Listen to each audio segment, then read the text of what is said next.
Hi, it's time for the whatever one you want to call this show. I doubt if anybody's going to see this as many as last time, but I'm going to do something different this time. Oh my God, it's a delay. It's not even what I said. I can't believe it. It's like 3 seconds after I said it. Oh, how you doing, May? Hi, Wiki.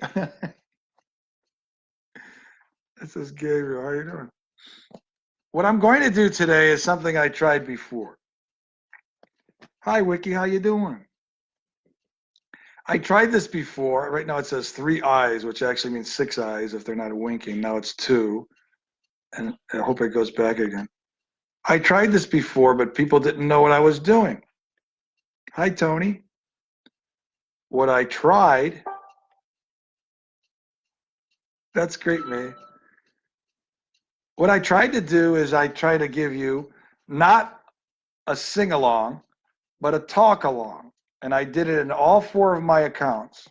And the talk along is the same thing that I'm going to do on a video on YouTube. I'm sure it's very slow to I'm making very slow progress on it because it's a 21-minute idea. It's a 21-minute interview with Mike Wallace interviewing Rod Serling, but I can do it with it simultaneously. And when I have the screen in front of me, nobody knows what I'm doing, so hardly anybody cares. But if I have a little cell phone version of that, whatever corner I pick, maybe over here, I'll do it simultaneously, and you'll see what I'm talking about. Because when I do it in front of a person, I just keep going until they smile or laugh, and then I quit. But it's not just me doing it.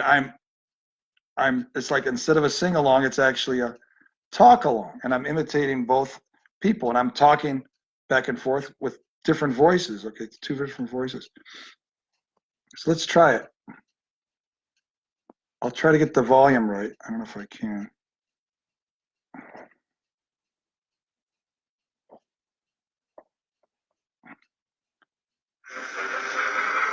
Can you hear it?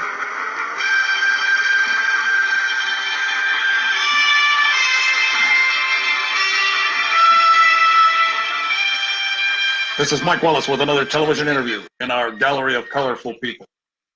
In television drama, few names have the prestige of that of our guest. Rod Serling is the only writer to have won 3 Emmy Awards for Requiem for a Heavyweight, Patterns, the Comedian. We'll talk to him about censorship in television, his fight to say what he believes, and we'll learn what he means by the price tag that hangs on success. Way back in 1951, when television was just a baby, a young man sat in a Cincinnati diner with his wife and came to a momentous decision. He decided to give up the security of his job and take a chance at becoming a freelance television writer. Rod, first of all, let me ask you this. What was it that brought that decision about? Was it a burning desire to write because you felt that you had to say something, or was it just a way to make more money? A combination of many things, Mike.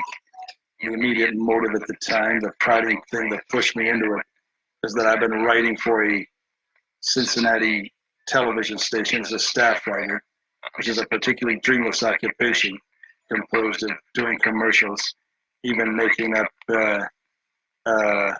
letters of, what do you call it, to plug up products. Somebody's used it. Testimonials? Testimonial letters, yeah. As I recall, there's a drug, a liquid drug in the market at the time that can cure everything from arthritis to a fractured pelvis. And I actually had to write testimonial letters. And on that particular day, I just had it. And though I had been freelancing concurrent with the staff job, the best year I ever had, I think we netted about $700, which is hardly even grocery money. And that one night, we just decided, let's swim and go into it. So you went? You came here to New York? Not immediately. We stayed on 6 months, I guess, in Ohio, then came to New York. Started principally at Lux Video Theater, then live and half-hour everything from New York. I did 11 shows for them. I was sort of on my way from that point on. I see. And what kind of stuff did you write? Because you said it wasn't just the money. It was something that you wanted to say that you weren't getting a chance to say in Cincinnati. Well, in those days, Lux Video was one show, was doing reasonably adult stuff. These, of course, are not Playhouse 90s, nor they're award-winning shows, but they're reasonably mature things that even today stand up pretty well. And I was doing Lux Video Craft Theater, the early so-called pioneer days of television, which of course are hardly pioneer, but anything over 8 years old is pioneer style in television. You've come a long way since those early days, and perhaps more than any other writer, your name is figured in the classic battle of that is television writer. The battle of the writer to be his own man. What happens when a writer like yourself writes something that he really believes in for television? I'm not sure you understand the question, Mike. What happens, you mean, in terms of... Well, we hear a lot about censorship of the writer on TV, and a good deal about it in your own case especially. Well, depending, of course, on the dramatic treatment you're using, if you have the temerity to try to dramatize a theme that involves any particular social controversy currently extant, then you're in deep trouble. For instance, a racial thing, for example. My case in point, I think a show I did for the Steel Hour some years ago, 3 years ago, called Noon on Doomsday, which was a story reported to tell what was the aftermath, the alleged kidnapping in Mississippi of the Till Boy, a young Chicago Negro. And I wrote the script using black and white initially. Then it was changed to suggest an unnamed foreigner. Then the locale was moved from the South to New England. And I'm convinced they'd gone up to Alaska or the North Pole and using Eskimos as a possible minority, just as opposed to the costume problem was of sufficient severity not to attempt it. But it became a lukewarm, initiated, emasculated kind of show. You went along with it, though. All the way. I protested. I went down fighting, as most television writers do. Yeah. Thinking in a strange, oblique, philosophical way that better say something than nothing. In this particular show, though, by the time they had finished taking Coca-Cola bottles off the set because the sponsor claimed that this had Southern connotations, suggesting to what depth they went to make this a clean, antiseptically, rigidly acceptable show. Why it bore no relationship at all when we had purported to say initially. Patty Chayefsky has talked about the insidious influence of what he calls pre-censorship. How does that work? Pre-censorship is a practice, I think, of most television writers. I can't speak for all of them. This is the prior knowledge of the writer of those areas which are difficult to try to get through.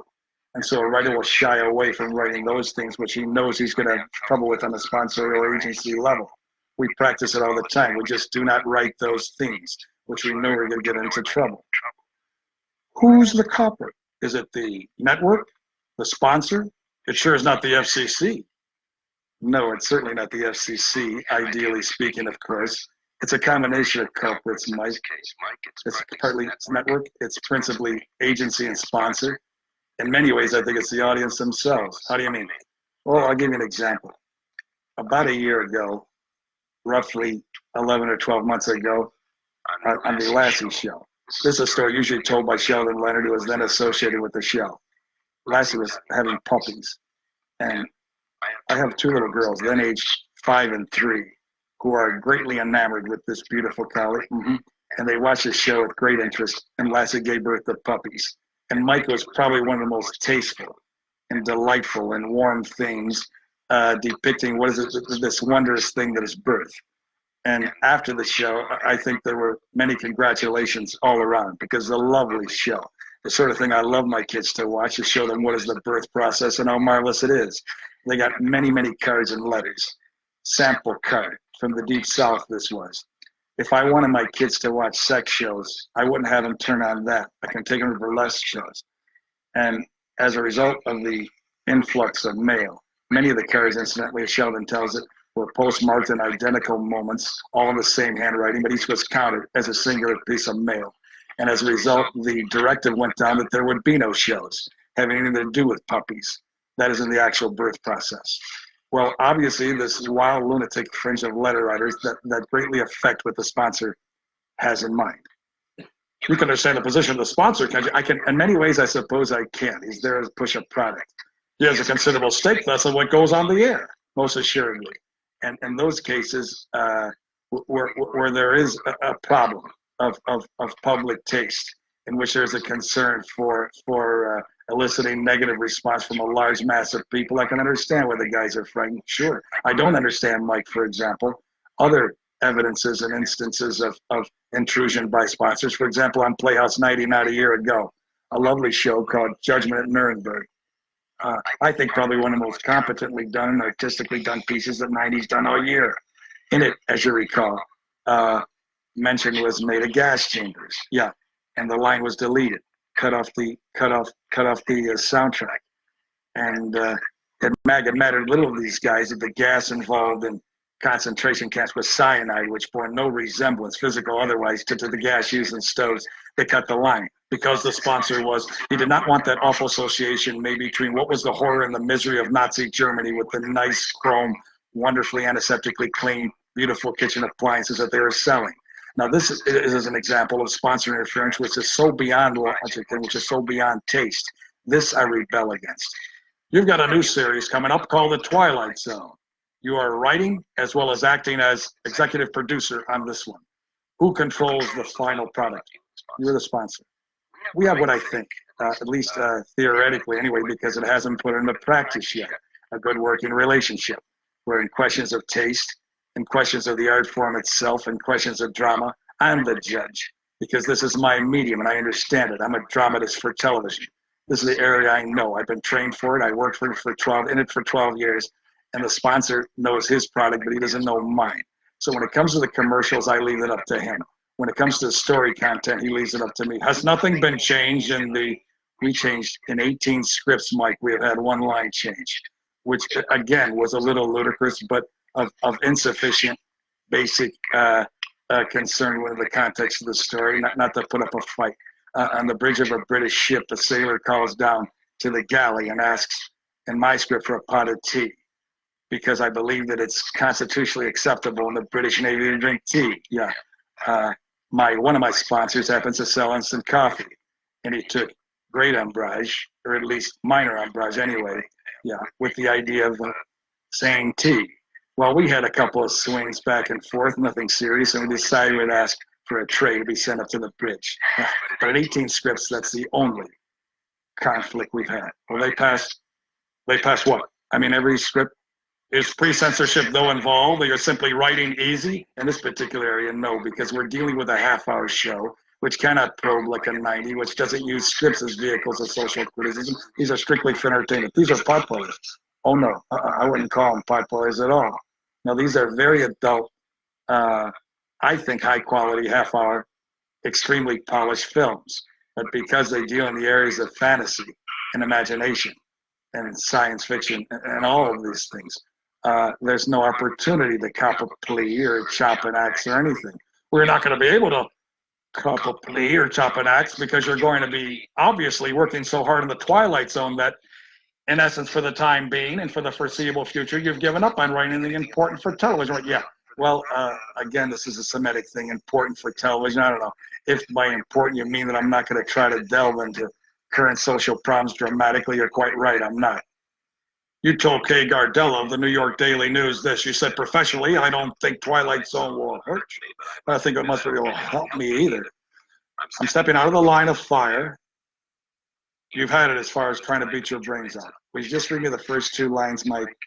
Professionally, I don't think Twilight Zone will hurt me, but I must admit I don't think it'll help me either. I never said that. I'm convinced it'll help me. I have great pride in the show. In 11 or 12 years of writing, Mike, I can lay claim to at least this. I've never written beneath myself. I've never written anything I didn't want my name attached to.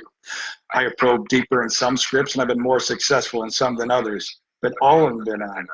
You know, I'll take my lick. They're mine. That's the way I wanted them. Somebody asked me the other day if this means that I'm going to be a meek conformist, and my answer is no. I'm just acting the role of a tired nonconformist, and I don't want to fight anymore. What do you mean you want to fight anymore? I don't have to battle sponsors and agencies. I don't have to push for something that I want and have to settle for second best. I don't want to have to compromise all the time, which in essence is what the television writer does if he wants to put on controversial themes. Then why do you stay in television? I stay in television because I think it's very possible to perform a tough function of providing adult, meaningful, exciting, challenging drama without dealing in controversy necessarily. This, of course, Mike, is not the best of all possible worlds. I am not suggesting that this is at the absolute millennium. I think it's criminal that we're not permitted to make dramatic note of social evils as they exist, of controversial themes as they are inherent in our society. I think it's ridiculous that drama, which by its very nature should make a comment on those things that affect our daily lives, is in the position, at least in terms of television drama, of not being able to take this stand. But these are the facts of life. That's the way it exists. And they can't look to me or Chayefsky or Rose or Gore Vidal or J.P. Miller or any of these guys as the precipitators of the big change. It's not for us to do it. Of course, Chayefsky got on a television. Yeah, he did, and I can't knock that. I think this takes a relative degree of guts to leave a medium that's made you. It's made you a sociable, it's kind of a household name. Patty was the first guy to kind of lend stature to the television writer. Prior to Patty Chayefsky, most of us considered to be two-headed hacks who worked around the clock and used boy-girl situations in any one of 5,000 different routine manners. But Patty gave us a stature, and I respect Patty's decision to leave. He felt that he wasn't satisfied with doing things half-best. Do you think you can make it outside of television? Me? Yeah, I'm not sure I could. And I suppose this is an admission of a kind of weakness, or at least a sense of insecurity on my part. I've never had a Broadway play produced. What few motion pictures I've written have been somewhat less than spectacular. And I suppose I stay in the medium partially as an admission of I want to stay in the womb. This is the medium I understand. These are tools and techniques that I've been versed in for many years. Maybe I don't want to, get stuck up on the board and get shot at with darts in a Broadway play, and I'm not sure I'm prepared for it. But Patty's willing to take the chance. Gore Vidal writes novels. Bob Bartley did Broadway. What about you and novels? Ultimately, I'd love to write a novel, and I think next year I'll start my play. Requiem was under option. It was written as a play, and I gave them their money back, and I want to do it over again. But I stay in the medium also because I happen to like the medium. Herb Brodkin, who was a TV producer, was associated with some of your earlier plays, has said this about you. He said, Rod is either going to stay commercial or become a discerning artist, but not both. I remember the quote. He gave it to Gilbert Milstein when Milstein was doing a profile of me in the New York Times. I didn't understand at the time. I failed to achieve any degree of understanding in the ensuing years, which are 3 in number. If I presume Herb means that inherently you cannot be commercial and artistic. You cannot be commercial and quality. You cannot be commercial concurrent with having a preoccupation with the level of storytelling that you want to achieve. And this I have to reject. I think you can be, I don't think calling something commercial tags it with a kind of an odious suggestion that it stinks, that it's something raunchy to be ashamed of. I don't think if you say commercial means to be publicly acceptable. What's wrong with that? As long, the essence of what I'm arguing, Mike, is that as long as you are not ashamed of anything you write, if you're a writer, as long as you're not ashamed of anything you perform, if you're an actor, and I'm not ashamed of doing a television series. I could have done probably 30 or 40 film series over the past 5 years. I presume at least I've turned down that many, with great guarantees of cash, with great guarantees of financial security. But I turned them down because I didn't like them. I did not think they were quality, and God knows they were commercial. But I think innate what Herb says is a suggestion made by many people that you can't have public acceptance and still be artistic. And as I say, I have to reject that. One of the most recent plays is one called The Velvet Alley, right? Right, It was about the corrupting influences of Hollywood and big money. right. Where'd that come from? Your own experiences? Part of it was very autobiographic. Part of it was a composite of observation of other people involved. Well, what do you mean by the corrupting influence of Hollywood and big money? What is that All saying. I didn't mean to suggest that corruption had a geographical tag. No, it was necessarily the corruption of Hollywood. But I tried to suggest dramatically was that when you get into the big money, particularly in the kind of detonating, exciting, explosive, overnight way that our industry permits, there are certain blandishments that a guy can succumb to, and many do, such as a preoccupation with status, with the symbols of status, with the heated swimming pool that's 10 feet longer than the neighbors, with the big car, with the concern about billing, all of these things, in a sense, rather minute things, really in context, but that become disproportionately large in a guy's mind. And because those become so large, what becomes small, I think probably the really valuable things. And I know this sounds corny and sort of, no, buckwheatish to say that things like having a family, being concerned with raising children, being concerned with where to go to school, being concerned with a good marital relationship, all these things I think are the essence. Unfortunately, and the problem as I try to dramatize in the Velvet Alley, was that the guy who makes a success is immediately assailed by everybody. And you suddenly find yourself having to compromise along the line, giving so many hours to work and a disproportionate number of few hours to family. Yeah. And this is inherent in our business. How many hours a day do you work right now as executive producer and or writer on 12 to 14 hours a day? How many days a week? 7.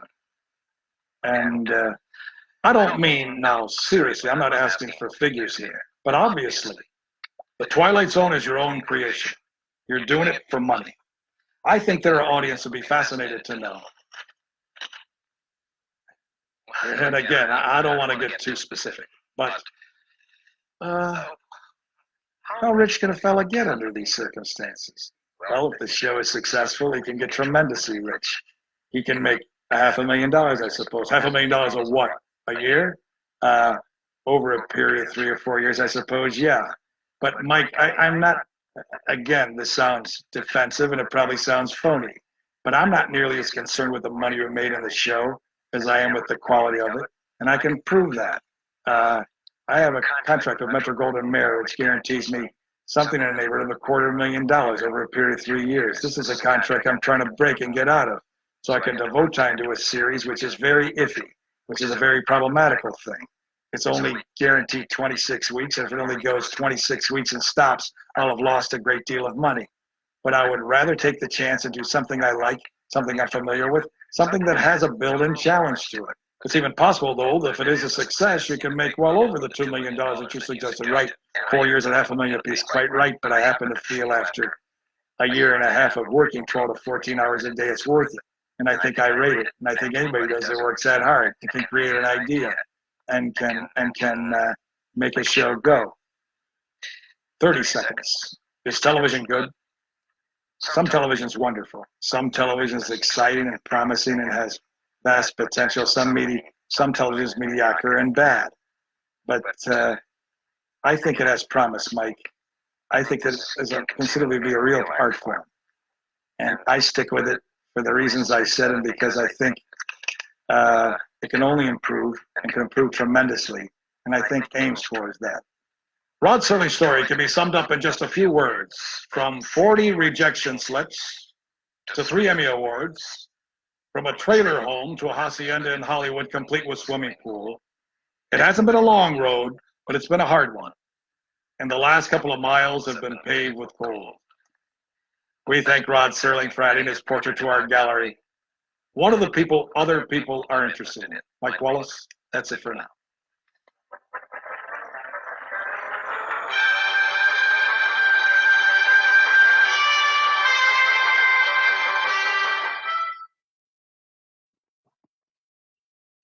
How was that? Was that good?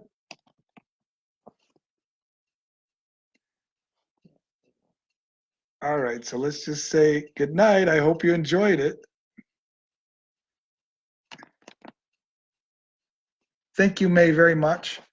I want to film the people who came. Maybe it's too late now. Thank you very much for watching. It wasn't like a gigantic amount of people, but it was kind of nice that at least I have a permanent record of it. So I'll be back next week.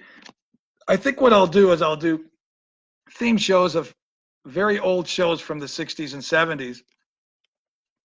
And I watch them regularly, I admit, but I want to do them for next Saturday, 8 p.m., a week from today, which is September the 7th. Okay, good night.